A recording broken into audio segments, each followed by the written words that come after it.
The Adventures of Luna and the Magical Moonbeam. Once upon a time, in a small village nestled between towering mountains and a sparkling blue river, there lived a curious little girl named Luna. Luna had big, bright eyes that twinkled like the stars and a heart full of wonder. Every night, she loved to sit by her window and gaze at the moon, dreaming of adventures in faraway lands. One special night, as Luna sat by her window, she noticed something extraordinary. A single moonbeam, brighter and more magical than any other, stretched from the moon all the way down to her garden. Luna's eyes widened with excitement as she tiptoed outside to investigate. As she approached the moonbeam, it began to shimmer and dance. Suddenly, a tiny, sparkling fairy appeared. She had wings that glowed like the moonlight and a smile that warmed Luna's heart. "Hello, Luna," the fairy said in a voice as soft as a whisper. "I am Starla, the Moon Fairy. I have come to take you on an adventure to the Moon Kingdom." Luna could hardly believe her ears.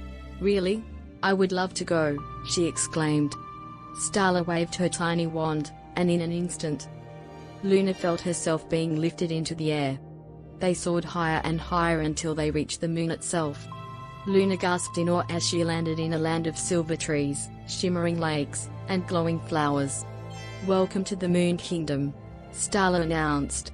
"There is someone very special who wants to meet you." They walked along a path of twinkling stars until they reached a magnificent palace made entirely of moonbeams. Inside, sitting on a throne of stardust, was the Moon Queen. She was beautiful and regal, with a crown that sparkled like 1,000 diamonds. "Greetings, Luna," the Moon Queen said kindly. "I have heard of your curiosity and bravery. We have a mystery in our kingdom that only someone like you can solve." Luna's heart raced with excitement. "What is the mystery, Your Majesty?" The Moon Queen explained. "Our magical moonstone, which gives light to our kingdom, has been stolen by the Shadow Witch. Without it, our world will soon be plunged into darkness. Will you help us find it?" Luna nodded eagerly. "Of course, I will help." With Starla by her side, Luna set off on a quest across the Moon Kingdom. They traveled through the enchanted forest, where trees whispered secrets, and across the crystal lake, where fish sang lullabies.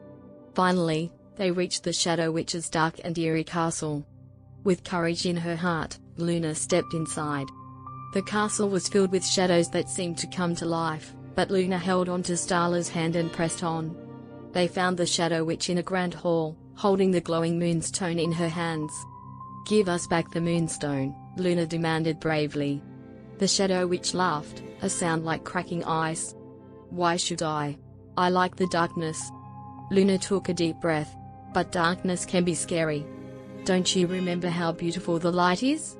How it makes everything sparkle and shine?" The Shadow Witch paused, her expression softening. I used to love the light," she whispered. "But I was lonely in the darkness." Luna smiled warmly. "You don't have to be lonely. Come with us back to the Moon Kingdom. There, you will have friends and light." Moved by Luna's kindness, the Shadow Witch handed over the moonstone. "Thank you," she said softly. "I would like that." Together, they returned to the Moon Kingdom. The Moon Queen was overjoyed to see the moonstone and welcomed the Shadow Witch with open arms. The kingdom was filled with light and laughter once more. As a reward for her bravery, the Moon Queen gave Luna a tiny, magical moonbeam. "Whenever you need us, just shine this moonbeam, and we will be there," she said. With a heart full of happiness, Luna returned home. From that night on, she knew that no adventure was too big if she had courage, kindness, and friends by her side. And whenever she looked at the moon, she remembered the magical journey and the friends she made along the way. And so, Luna's bedtime was never the same. Each night, she would dream of her adventures in the Moon Kingdom, knowing that her heart and imagination could take her anywhere. And whenever the moonbeam shone into her garden, she would smile, knowing that her magical friends were always watching over her. The end.